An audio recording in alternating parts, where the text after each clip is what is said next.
Hola, Anna. Com estem? Doncs bé, cansat. A aquestes hores ja cansat. Acaba de tocar el piano un rato, molt content, molt bé. Sí, els fons són meravellosos. Així no se te queda la porta oberta com a mi. Molt bé. Bueno, què t'anava a dir jo?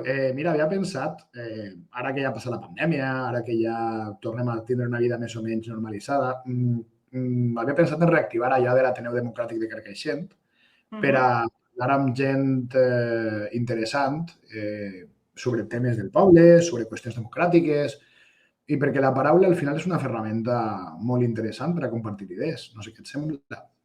Sí, completament d'acord. A banda que tu saps que a mi fa falta poc per embotinar-me i convollar-me i voler participar, però sí, jo crec que el diàleg és la base de la democràcia, no? I en aquest poble històricament han hagut espais de convivència i de debat i poder parlar com era la idea de l'Ateneu amb serenitat amb tot el món i compartir què és el que ens volen dir, no? I quin és el somni que tenen per a Carcaixent és interessant. A tu de què t'agradaria que parlem? A mi m'agradaria que radiografiárem el poble, que parlàrem de la gent del carrer, de tot un poc, no? Des del comerç local, en una perspectiva ampla, no? Perquè n'hi ha gent que està associada i n'hi ha gent que va per lliure, i jo crec que les dues mirades és interessant. I m'agradaria que parlàrem de cultura, però m'agradaria que també parlàrem de joventut i enriquir-nos un poc d'aquesta mirada, no? Perquè estic un poc... Si vols podem parlar amb la gent del Consell, estaria guai, la gent del Consell de la Joventut i la gent no associada al Consell. Clar, o la gent del rally, no? Perquè el rally, al fi i al cap, és una escola de socialització del poble i, per tant, jo no he participat mai directament, però sí que estic un poc cansada de que diguen que és que la gent jove no està organitzada, és que la gent jove no fa res, és que no té opinió. La meva percepció no és aquesta, i estic molt allunyada ja de la joventut. Ara que ens hem ficat a fer streamers i parlem coses així en internet, els joves tenen que jugar segur.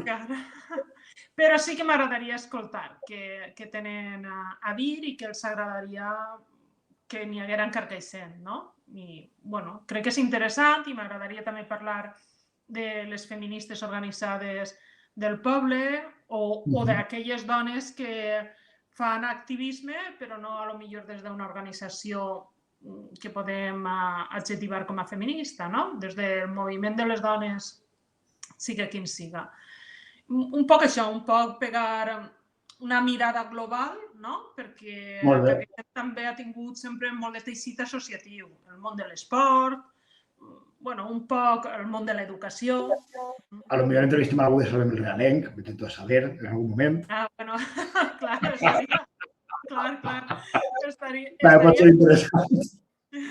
Sí. Bueno, jo havia pensat, a banda de tots aquests temes que has plantejat que me semblen molt interessants, si et sembla, com anem de cara a unes eleccions, i no hi ha cap altra mostra més significativa d'unes eleccions o d'una democràcia que el procés d'elegir els nostres representants, jo també voldria, si et sembla, que ara que ja sabem més o menys, o conforme anem sabent qui són les persones candidates a presentar-se a cada llista, a mi m'agradaria entrevistar-les a totes.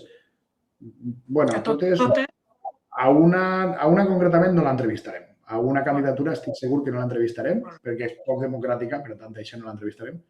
Però la resta jo crec que podem entrevistar-les a totes. Et sembla? A mi el que m'agradaria seria no començar per la política, no? Donar veu, intentar convidar... Comencem per la part social i després anem...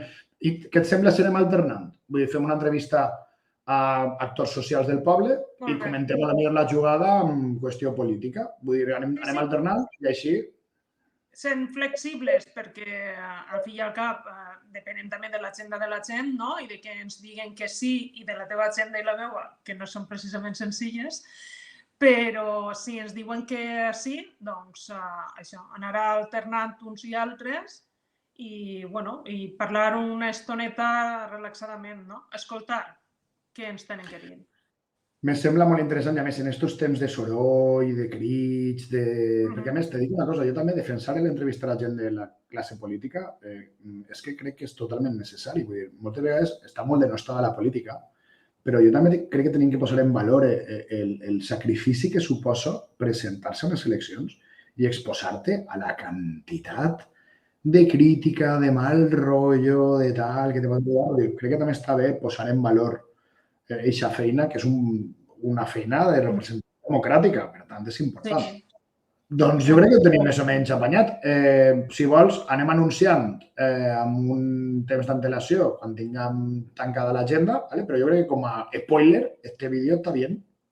Però podríem començar en desembre. Que ja me conec a la gent i es comença, no? Ara ve el pont, ve Nadal i ens n'anem al 2023. Som un Vale, pues comencem en desembre. Jo ara miraré l'agenda, però tindrem que quadrar ahí. T'agraden els sudokus? Molt bé. Intentem quadrar-ho. Gràcies, Anna.